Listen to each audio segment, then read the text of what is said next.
ছেলে হওয়া এত সহজ না, অনেক কিছু ঘুরে আমাদের মাথায়।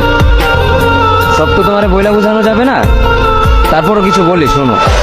আমরা ছেলেরা বউর সামনে মার সাথে ভালো করে কথা বললে মার আঁচলে থাকা সন্তান, আবার মার সামনে বউর সাথে ভালো করে কথা বললে বউর গোলাম।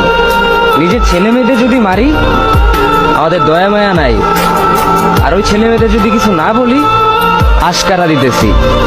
নিজের বউরে দিয়া যদি জব করাই সেই ক্ষেত্রে আমি বউর কামাই খাই, আর যদি বউরে দিয়া জব না করাই আমি সন্দেহ করি।